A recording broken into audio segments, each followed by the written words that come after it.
Pues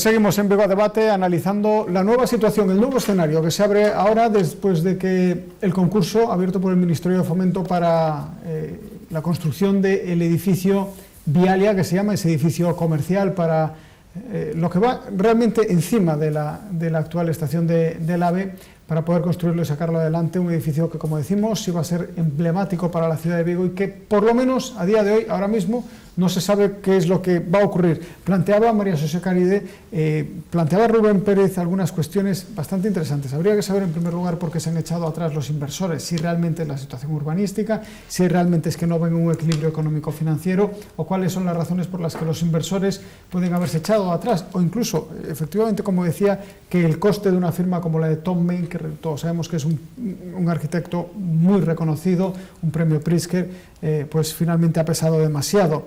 Y también saber si tienen cabida los dos proyectos, el de la estación intermodal, si esto va a afectar de alguna manera al futuro de la estación intermodal. Y eso solamente todos los temas que se han plantado en la mesa, que se han puesto sobre la mesa. O certo é que o primeiro o Ministerio de Fomento que ten que decir cales son os motivos polos cales a empresa non se presentaron a este concurso. Por lo tanto, nos aquellos que estamos facendo é especular. É un nego a maior de que isto sea un motivo derivado da inseguridade xurídica, porque, repito, no plan do 2008 este proxecto, tal cual está, non tiña cabida. Por lo tanto, había que modificalo. O Ministerio sabía perfectamente dende o momento cero. Por lo tanto, sabía que ese proxecto non encaixaba totalmente, e iso sí, todos estábamos de acordo en que había que modificar o plan do 2008 para poder encaixalo. Do mesmo xeito que estábamos todos de acordo que nulo o plan do 2008 se utilizaría unha vía para poñerse por riba do planeamento municipal e, polo tanto, si ese o mensaxe enviado polo Ministerio de Fomento a todas as empresas que se quixeran presentar a este concurso, todas as empresas teñan seguridade xurídica. E non é certo... Esas ferramentas podían ser a Lei 3/2016 ou a declaración de supramunicipalidade. Exactamente o mesmo mecanismo que está a utilizar Citroën e que xa está na última fase dese proceso de aprobación, ou unha declaración, como non, de incidencia supramunicipal que faría que ese proxecto se pueda desenvolver sin ningún problema por riba do planeamento municipal. Dito iso, claro, cando falamos de inseguridade, temos que saber de que estamos a falar. Inseguridade é unha situación na cal, cando, por exemplo, no noso caso, o plan do 2008 se anula, ninguén sabe se pode otorgar unha licencia ou non a pode dar. Iso é inseguridade. Ou ninguén sabe se a licencia que ten é firme ou non é firme. Pero esa situación non se produce afortunadamente en Vigo. Desafortunadamente en outras cidades de Galicia esa situación se deu, que ninguén sabía con cargo a que podía otorgar unha licencia para construir un edificio ou unha casa. Agora, é unha situación grave, claro que sí, eu non minimizo a gravidade da nulidade do plan do 2008, non me atrevería, entre outras causas, porque son consciente perfectamente da cantidade de particulares e empresas que tiñan un proxecto de vida, que deseaban trasladar a súa vivenda a outro sitio, ou que tiñan un proxecto empresarial, e que desafortunadamente a nulidade do plan do 2008 deixou truncado. Pero iso é diferente a inseguridade, porque hoxe, calquera que o amparo do plan do 93 quere solicitar unha licencia, sabe baixo que condicións a pode solicitar e, polo tanto, sabe que é un acto reglado e, polo tanto, un documento que pode ter toda a firmeza legal. Polo tanto, non confundamos intentando xerar unha situación máis caótica que a que teñemos, que xa é bastante grave. Por tanto, dito iso, claro, eu realmente creo que capacidades adivinatorias teño poucas, pero a última vez que estuve nesta mesa, que foi logo do pleno, eu xa dixen que tiña a sensación de que o proxecto Tom Mayne non iba a sair adiante. E non é que eu supese nada das empresas que se presentaban a este concurso, pero que a Xunta de Galicia achegou ao Concello de Vigo unha proposta de convenio para a estación intermodal, donde falaba da execución da estación intermodal en dúas fases. Fase 1, sin proxecto Tom Mayne, fase 2, con proxecto Tom Mayne. Claro, dúas opcións. Dado que, non, dúas opcións non, dous elementos secuenciais. Fase 1, cando non existe o proxecto Tom Mayne. Fase 2, cando xa exista o proxecto Tom Mayne. Claro, isto, no fondo, a min me advertiu que había un problema real co proxecto Tomén. Porque, dado que o proxecto Tomén, a súa licitación se lanzou moito antes, é dicir, se tiña que adxudicar agora se houbera empresas que se presentaran a él. Por lo tanto, se iba a iniciar a súa fase de construción moito antes de que se rematase o proxecto de estación intermodal. Digo proxecto, porque, como saben, a obra da estación intermodal da Xunta de Galicia non está nin licitada, porque obviamente o que está licitado agora e adxudicado é o proxecto, que ten un plazo de execución ao longo deste ano e creo que lle queda algo para o ano seguinte. Por lo tanto, ata o ano seguinte non se iniciará a licitación desa obra. Eso quere decir que se a Xunta de Galicia anticipaba que non iba a estar o proxecto Tomén cando eles tiveran que construir a estación intermodal, era que o proxecto Tomén desgraciadamente se iba a caer. É dicir, o sabían que había problemas para animar os inversores neste investimento e, aínda así, non fixeron nada. E hoxe Vigo recibe unha malísima noticia. E o que necesitamos, intentando ser constructivos, é que nos informen do xeito máis rápido posible do que queda por facer agora, porque a cidade non pode permanecer de brazos cruzados ante a caída de un proxecto de investimento como este, porque, repito, temos un oco na cidade que calquera pode apreciar, un oco claro na cidade. E o Partido Popular, neste caso, que está gobernando en España, ten que comprometerse para decirnos cal é esa folla de ruta. E a mí, dixeronse aquí moitas cousas, pero eu creo que é obvio que calquera cidadán entende que se cando a estación e o plan do 2008 se aprobou, o tren non iba en túnel, iba deprimido, é dicir, na mesma vía, pero un pouco máis abaixo, uns metros máis abaixo. A estación do intermodal iba encaixada debaixo da estación do ferrocarril. Hoxe non vai así. É evidente que o proxecto que aparecía no ámbito da estación para o ano 2008 non encaixaba na realidade que o proxecto vial e a estación intermodal querían desenvolver.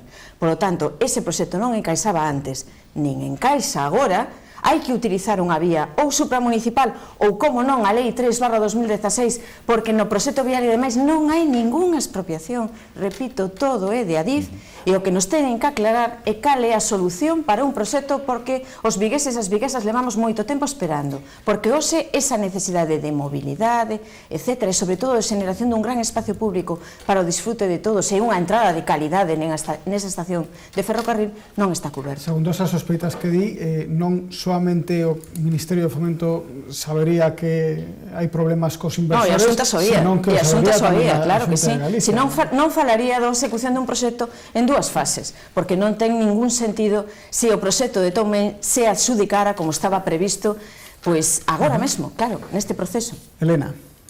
Sí, bueno, yo creo que también aquí se han puesto de manifiesto diversas cosas que yo creo que hay que hablar. Yo lo primero tengo que decir que sinceramente celebro que la señora Caride reconozca que en esta ciudad hay un problema grave como consecuencia de la anulación del plan del 2008 y que estemos en el plan del 93. Es la primera vez que se lo escucho decir y yo creo que el primer paso para ponerse a resolver un problema es reconocer que uno tiene ese problema. Con lo cual, ha dicho aquí que hay un problema, una situación grave, y yo coincido con ella en que la situación es grave. Y que no hay incertidumbre, sigue diciendo. Mire, señora Caride, es que la situación de incertidumbre y de inseguridad es absoluta. Es que hable usted con sus técnicos de urbanismo, que son los que les dicen a los ciudadanos cuando se acercan allí que no pidan una licencia porque no se la van a dar, porque en este momento no saben qué hacer, y hay cosas que dentro del plan del 93 en este momento no encajan.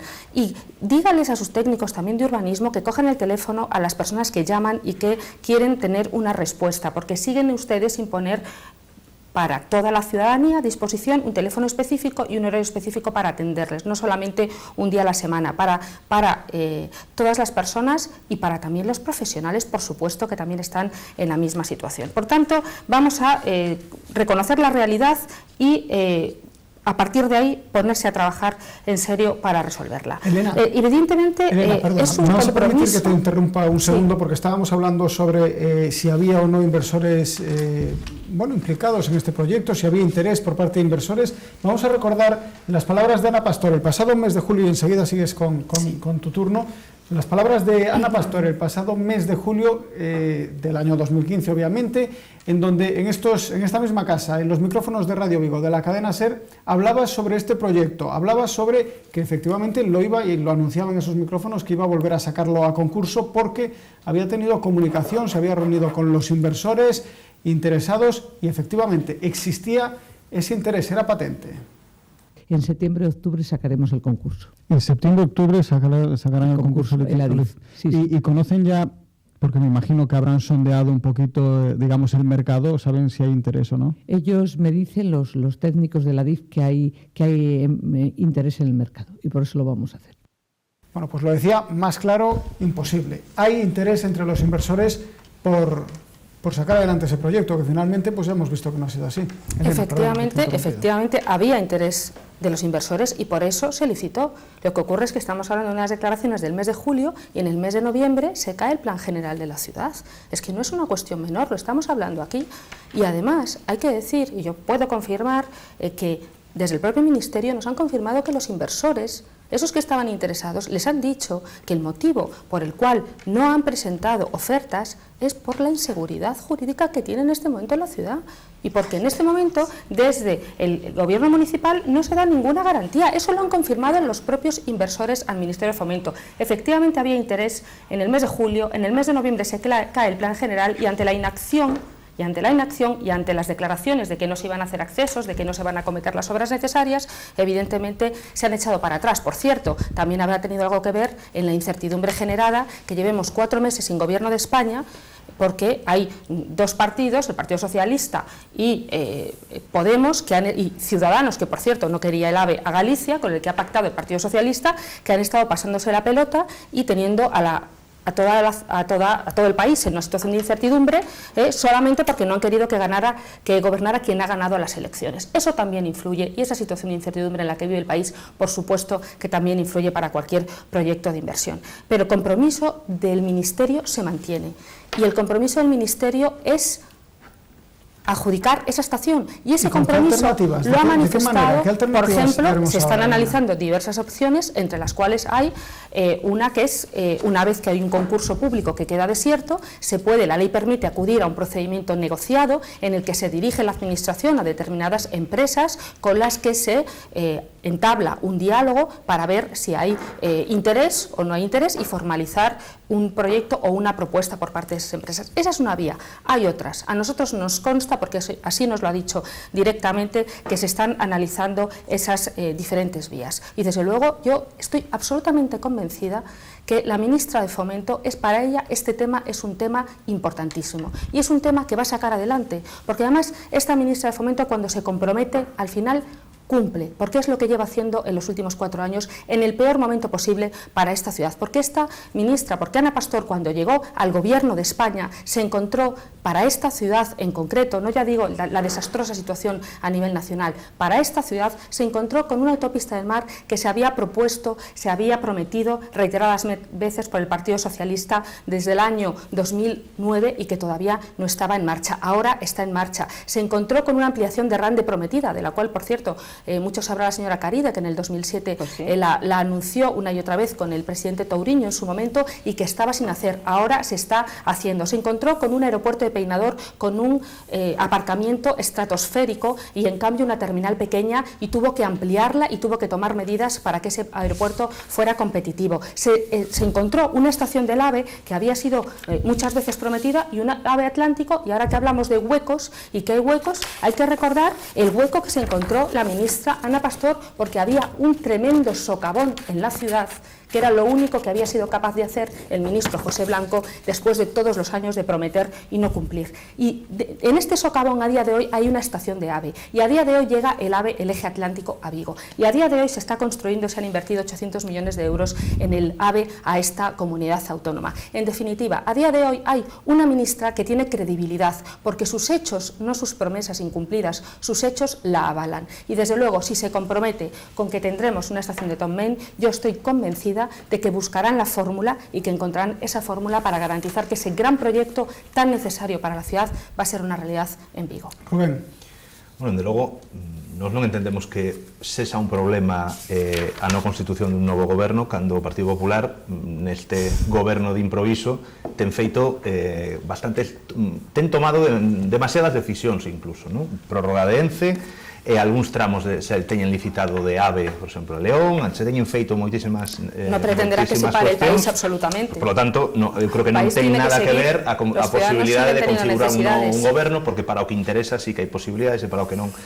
Eu creo que aquí hai dúas cuestións, algunhas apuntaban. Nos apuntamos unha cuestión que xa está debatida, tanto o Partido Socialista no seu día co ministro Pepe Blanco como o Partido Popular, o modelo de explotación de Adif, lles parece ben, o modelo de privatización a través deste formato de Vialia, que non deixa de ser unha especie de privatización encuberta das estacións dentro do sistema público ferroviario. Hai xente que lle parece ben e lle parece que ten recorrido. Nos pensamos, hai moitas estacións de Vialia xa constituídas, non todas de alta velocidade, senón que Vialia tamén entra un proxecto de xestión público-privada de todas as antigas estacións de ferrocarril convencional. Algúnas xa deficitarias, ou a xente que viaxa en tren verá que moitas estacións pois teñen xa os negocios dentro delas pechadas. É unha reflexión que hai que facer, que seguramente parte tamén do coste económico do proxecto está en riba da mesa. Segundo, como aquí temos, repito, varias administracións interactuando en varios proxectos con responsabilidades e con competencias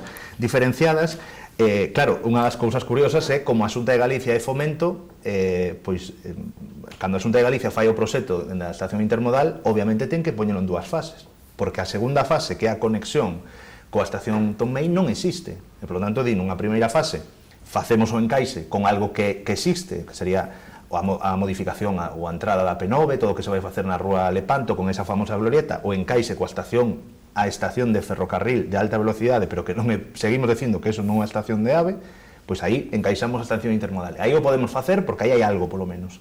Pero, dende logo, nos tamén nos preocupou o proxecto de intermodal, porque sí que deixaba no aire a segunda cuestión, que todo ese proxecto de estación, para nós, digo, en todo isto secundario dentro do proxecto. É certo que a estación actual en nivel de servicios ten que aumentar moito, incluso para que un nivel ferroviario pois de saturación grande como pode ser Madrid e Barcelona, no futuro, non descarto que a maior parte de vigueses nos movamos en ferrocarril e non nos movamos en vehículo particular, e, por lo tanto, esos niveles de saturación hai que poñelos, pero para que esas tres administracións collan os proxectos, os encaixen coas competencias, terán que sentarse a buscar un encaixe que nós pensamos que o convenio. O convenio é unha cousa tan fácil, pois que no seu día, pois Zona Franca e o Concello puderon resolver a cuestión da PSA, que tiña encaixe co plan do 2008, pois bueno, un convenio. Nos pensamos que o debate que tivemos no último pleno de quen paga as expropiacións ou quen as executa no momento que hai unha lei de artigo único absolutamente arbitraria, nos pensamos que é arbitraria para os concellos, que de feito a propia consellera decía que en todo caso que paga o concello, porque ela polo menos ten unha lei que lle permite xogar esa baza. Pois teremos que sentarnos as administracións, conveniar, e se podemos encaixar todo en un mesmo proxecto, pois o mellor se pode. Non sería a primeira vez que se fai esa cuestión, porque nos pensamos que, claro, que aquí vai interactuar primeiro unha cuestión de plazos. Se o proxecto supera os 100 millóns de euros, cal vai ser a licitación? Dentro do que os orzamentos do Ministerio de Fomento, dentro do que os cálculos que se fan para as infraestructuras, co pago da débeda, coas cuestións que van derivadas da política orzamentaria, e mellor estamos falando de outros 10 anos que creo que esta cidade non se pode permitir, por lo tanto, as tres administracións van a ter que conveniar e vamos a ter que incluso que posiblemente poñer os dous proxectos, non digo nun, porque creo que legalmente non se pode, pero sí, polo menos, as cargas e as responsabilidades sí. María Xosé, condenados a entenderse. Pero que é obvio que hai que chegar a un acordo e un entendimento entre as tres partes, pero o problema fundamental é que en aquelas partes que xa están definidas ou se nos atopamos co disgusto da cidade de Vigo, que mira que o proxecto de Viela está paralizado. Pero a miña sorpresa, señora Muñoz, é mayúscula. Sinceramente, eu non sei como vostede é capaz de estar aquí falando e non se pon colorada. Non acabo de entender. Vostede ten a cara de chegar aquí e decir que non se presentou ninguna empresa a licitar este proxecto por un problema de inseguridade xurídica. Mire, se iso é así, señora Muñoz, se iso é así, e se llo trasladaron así, terá que preguntarlle vostede a quen llo trasladou como fai esa información, que lle dixo os licitadores para que sacaran esa conclusión? Porque significa, nin máis nin menos, que o Ministerio de Fomento, en contra do que dixo o Concello de Vigo e a propia Xunta de Galicia, está trasladando a idea de que os investimentos teñen un problema. Iso é radicalmente falso, porque hai un instrumento, a Lei 3/2016, ou a realización dun proxecto supramunicipal que claramente solventan todos os problemas que poden aparecer derivados do planeamento de Vigo. Sin plan xeral, inda que non tuveramos nin siquiera o plan de 93, o proxecto viario se podía construir. E se podía construir con cargo a esa lei 3/2016 como un proxecto urxente e de excepcional interese público. E vostede afirma aquí que ese é o motivo, non o motivo económico ou de viabilidade económica, senón ese é única e exclusivamente o motivo que fai que os investidores decidiran non presentarse a esta licitación. Isto é de extrema gravidade, porque vostede fai unha afirmación, primeiro falaz, e segundo, quen tivo interese en facer creer a esas empresas que esa era a realidade. Se vostede mesma tivo ese interese, que problema, porque está vostede dando as costas aos intereses dos veciños e as veciñas de Vigo. E se o Ministerio de Fomento quen fixo esa afirmación, cousa que hei de recoñecer que me extraña, non quero ser tan mal pensada como vostede, a verdade é que a súa irresponsabilidade e incapacidade política é mayúscula. Ao longo de todo este proceso, que incluso chegou vostede a afirmar, como acaban de decir, que esta inseguridade ven froito de que non goberna Mariano Rajoy. Pero vostedes a quen queren asustar neste proceso electoral? Temos unhas eleccións diante un proceso moi cercano. A quen queren meterlle medo no corpo? Iso é radicalmente falso. Está actuando vostede con unha total irresponsabilidade. Ese proxecto ten encaixe. Hai instrumentos para facelo posible, absolutamente legal e con todas as garantías. E máis, incluso diría, con moitísimas garantías, porque ademais neste proxecto, repito, non hai expropiacións incorporadas. E polo tanto, hai unha total sintonía entre o Concello de Vigo e o que pretendía facer o Ministerio de Fomento neste proxecto Vialia. E a ministra de Fomento está incumplindo a súa palabra, porque se comprometeu co Concello de Vigo a tramitalo por esta vía da excepcionalidade e, dende logo, a non paralizalo. E non paralizalo significa que este proxecto sigue sendo autónomo. O proxecto Vialia separado do proxecto de estación intermodal, que vai moito máis lento, porque ese proxecto se adxudicou este ano. E, polo tanto, a redacción do proxecto se adxudicou da estación intermodal, é dicir, da estación de autobuses da Xunta de Galicia, se adxudicou inda este ano. E o proxecto Vialia está en fase de licitación das obras. Obras que vai a desenvolver un concesionario privado. Por lo tanto, que tampouco teñen incidencia de xeito directo nas contas do Ministerio de Fomento. Aí está o problema. Na viabilidade económica dese proxecto, non en ningunha inseguridade. Están vostedes empeñados en ver fantasmas donde non os hai, pero curiosamente, sempre que poñen vostedes atrancos na rodas é para perxudicar os veciños e as veciñas de Vigo. E eu creo que tanta irresponsabilidade non se pode consentir. Vamos a hacer un último turno porque nos quedan apenas 5 minutos de programa. Os pido por favor brevedad y poco más de un minuto de intervención para concluir, Elena. Gracias. Sí, a mí me parece muy curioso escuchar a la señora Garide hablar de atrancos en las rodas y hablar de quién está impidiendo el desarrollo de Vigo, cuando precisamente, siendo ella conselleira, se caracterizó por no haber hecho absolutamente nada para esta ciudad. Absolutamente nada para esta ciudad, señora Garide. Y ahora usted se quiere erigir en la máxima representante de los intereses de los vigueses y las viguesas y no la creen. Pero yo entiendo que se ponga usted así de nerviosa, entiendo que se altere, que haga este ejercicio de increpar los argumentos que se están dando con toda la claridad. Mire, es que los inversores no tienen que hablar con nadie para saber que en esta ciudad le van a poner impedimentos. Los inversores lo único que tienen que hacer es ver la historia de esta ciudad, desgraciadamente, desde que es alcalde Abel Caballero, y solamente tienen que leer el periódico. y solamente tienen que ver las declaraciones del alcalde día sí y día también poniendo problemas al desarrollo del complejo, porque como hemos dicho y como hemos visto y usted mismo ha reconocido, esto es un complejo, la estación intermodal, la estación del AVE y la estación de Tom Main. Y cuando leen en el periódico que el alcalde de la ciudad que va a recibir la inversión se opone y se niega tajantemente, ni siquiera a sentarse con las otras administraciones, ni siquiera a ver las posibilidades, ni siquiera a hacer lo que es de su estricta competencia, que es hacer los accesos, porque no es de verdad que no haya expropiaciones en todo el complejo, sí las hay que hacerlas para hacer los accesos, y es lo que ustedes no quieren hacer, y es lo que ustedes están negando, a pesar de que la ley del año 2016, que tanto ustedes critican, y que fue la Xunta de Galicia, y que es la única puerta que puede tener de seguridad jurídica este gran proyecto, la hizo la Xunta de Galicia, no ustedes. Lo que está en su mano es lo que atranca, lo que está en su mano es lo que impide, y lo que está en su mano es lo que está perjudicando a esta ciudad. Yo le pido, por favor, que deje de perjudicar a esta ciudad. No ha dimitido como consecuencia de la anulación del plan general del que usted es directamente responsable. Está aquí enfrente de la Concejalía de Urbanismo, no está haciendo nada y aún tiene lecciones que dar. Lecciones, señora Caride, de usted, de defensa de los intereses de Vigo, ninguna. Rubén, a ver si podemos ajustarnos un poquito máis ao minuto, que el tiempo manda máis que yo. Me alegro que se recoñeza, ou polo menos que se poña, cobramos un debate sobre que determinados proxectos que queremos encaixar nesta cidade vía lei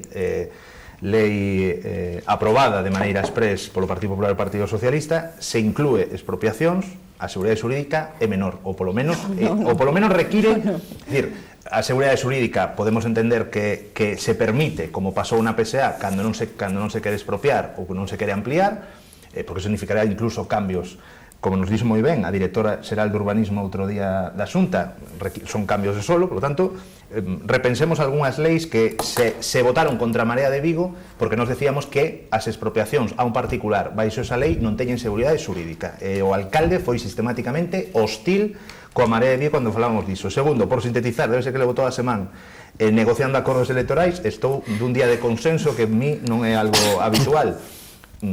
Se o Ministerio de Fomento quere garantizar que non hai ou deixa entrever que non hai garantía xurídica, ou as empresas o di, que emita un informe por escrito. E se o Concello de Vigo considera que hai garantía xurídica, que emita un informe por escrito que hai garantía para que os empresarios que queiran licitar pois teñan un informe que polo menos ya vale cando va a pedir unha póliza de crédito, porque eu non creo que, vou poñer un exemplo, co Pasa, pois colla o fachuco de billetes como os feirantes e poida pagar esa obra. Terá que ter garantía xurídica porque vai a pedir unha póliza de crédito ou vai pedir algún tipo de recurso financiero. Iso, as administracións que anuncian cousas que o poñan por escrito, e a partir de aí seguramente volver a licitar o proxecto con a garantía xurídica do Concello de Vigo que nos di que non hai ningún tipo de problema legal co Plan Xeral e o Partido Popular, en este caso o Ministerio de Fomento, que di que non o hai, pois busquemos o equilibrio para que o informe permita ás empresas que queiran licitar e participar no proceso. El problema generalmente suele ser la coletilla que va después, la del pero. Sí, ou poñer algo por escrito que moitas veces nos custa bastante máis. María Xosé, para concluir. Bueno, eu para concluir diría que a evidencia de que este instrumento se pode utilizar de forma correcta é o caso de Citroën. Que non toca un metro cuadrado do ámbito... Ninguén ten dúbidas de que ese proxecto se vai a materializar e que, polo tanto, non teña ningún problema para conquerir os recursos precisos para utilizalos. Por certo, a Marea de Vigo en contra dese proxecto de Citroën. Nos votamos en Xerencia Urbanismo a favor deste proxecto que non toca un metro cuadrado do barrio de Matamán. Señora Muñoz, a mí me sorprende que vostede que foi a que asinou a privatización do Hospital de Vigo en 2 minutos. Ya extrañaba que nos sacaran outro tema. Aquí ya extrañaba. Que se erixe como defensora dos intereses de Vigo, gracias a este gobierno de la Xunta. Hai un hospital que está en este momento utilizando muchos miles de vigueses. Como xa miro que vostede está empeñada en non deixar falar, respetar os turnos. Respetar os dereitos, os intereses dos cidadáns de Vigo significa favorecer o investimento nesta cidade, favorecer o investimento desta cidade como de este proxecto Vialia, que é un investimento preciso para cubrir unha parte da cidade e atender as necesidades dos veciños e veciñas e ademais generar un espacio de oportunidade para os vigueses e viguesas e tamén un espacio para ocio, para o lecer en esa gran praza pública. Del logo non significa defender os intereses de Vigo, xenerar dúbidas sobre as inseguridades, xenerar incertezas, poñer atrancos nas rodas e xustificar a incapacidade política do goberno do Ministerio de Fomento do Goberno de España, porque é incapacidade política sacar un concurso público con unhas condicións e que quede deserto. E agora o van a intentar disfrazar, pero non hai disfraz que valga, se lle descubre perfectamente, se lle saca a careta, porque o que teñen é incapacidade para poder desenvolver este proxecto. Curiosamente, un proxecto que saiu a luz antes dunha campaña electoral. Curiosamente, un proxecto que xa a Xunta de Galicia anticipaba que non se iba a desenvolver. Por iso falaba da execución da estación intermodal sin proxecto Tomén e con proxecto Tomén. Eu creo que isto é un engano aos vigueses e estamos esperando as palabras da ministra de Fomento porque esperemos que chegue aquí máis aló da campaña electoral para comprometer entre vigueses e viguesas que o proxecto Vialia se vai executar e de unha vía rápida, porque non podemos continuar esperando. Gracias, María José, Elena, Rubén, muchísimas gracias a los tres por acompañarnos. Nos vemos creo que en 2 semanitas, me parece que nos toca ya pleno municipal, ¿no? Bueno, pues nos veremos de nuevo en esta mesa. A ustedes, como siempre, muchísimas gracias por acompañarnos. Esperemos haberles aclarado algunas de las cuestiones fundamentales y qué es lo que supone bueno, pues la decisión de que ninguna empresa se haya presentado a eso y también cuáles son las opciones y las puertas que se abren ahora. Un saludo, sean muy felices, nos vemos en 7 días aquí en Vigo a Debate, en Localia Vigo.